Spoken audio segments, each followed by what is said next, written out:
ആ ഭീതിപ്പെടുത്തുന്ന രാത്രി മലയാളികൾ ഇപ്പോഴും മറന്നിട്ടില്ല.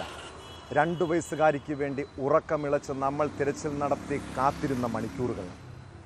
തിരുവനന്തപുരം ചാക്കയിൽ 2 വയസ്സുകാരിയെ തട്ടിക്കൊണ്ടുപോയി പീഡിപ്പിച്ച കേസ് കേരളത്തെ മുൾമുനയിൽ നിർത്തിയതാണ്.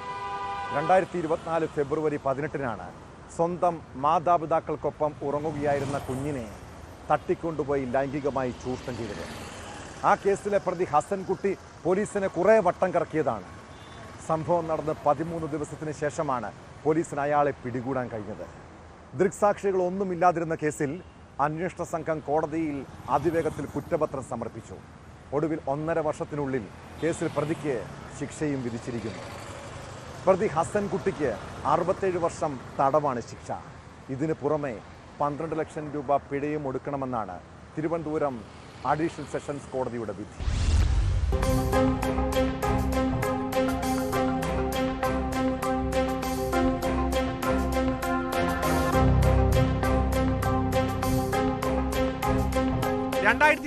ഫെബ്രുവരി 18 അർദ്ധരാത്രി തിരുവനന്തപുരം ചാക്കയിലാണ് കേസിനാസ്പദമായ സംഭവം നടന്നത്.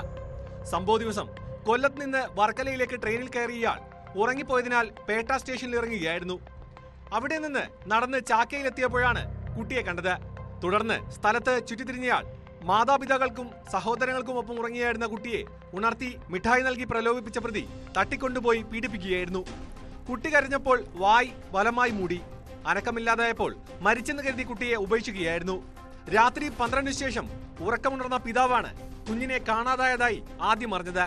പുലർച്ചെ 2:30-യോടെ പേട്ട പോലീസ് സ്റ്റേഷനിൽ പരാതി നൽകി. ഒരു പകൽ മുഴുവൻ തിരച്ചിൽ നടത്തിയ പോലീസ് അന്ന് രാത്രി 7:30-യോടെയാണ് 19 മണിക്കൂർ നീണ്ട തിരച്ചിലിനൊടുവിൽ സമീപത്തെ റെയിൽവേ ട്രാക്കിനോട് ചേർന്ന് താഴ്ചയുള്ള ഓടയിൽ നിന്ന് കുട്ടിയെ കണ്ടെത്തിയത്. CCTV ദൃശ്യങ്ങൾ കേന്ദ്രീകരിച്ച് അന്വേഷണം നടത്തിയ പോലീസ് 13-ാം ദിവസമാണ് ഹസൻകുട്ടിയെ പിടികൂടിയത്.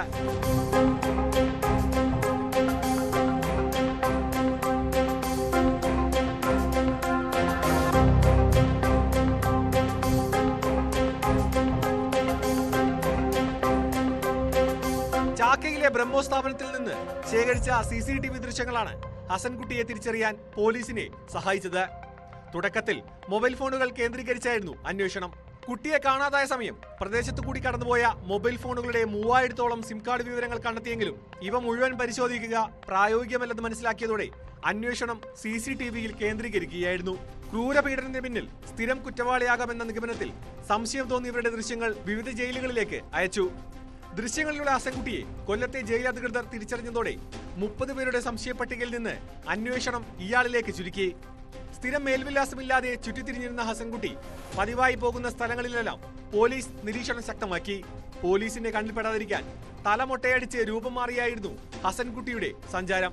തിരുവനന്തപുരം, കൊല്ലം എന്നിവിടങ്ങളിലെ ബീച്ചുകളിലും പൊതു ശുചിമുറികളിലും വരെ കാത്തിരുന്ന പോലീസ് ദിവസങ്ങളോളം നടത്തിയ തിരച്ചിലിനൊടുവിലാണ് ഇയാൾ പിടിയിലായത്.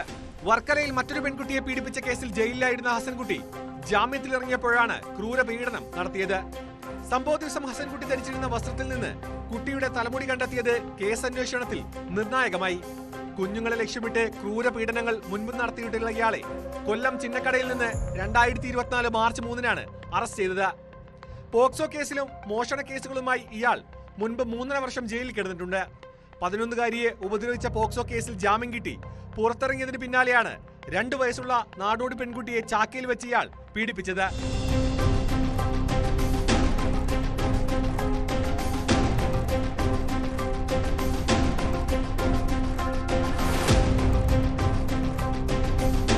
News 18 തിരുവനന്തപുരം.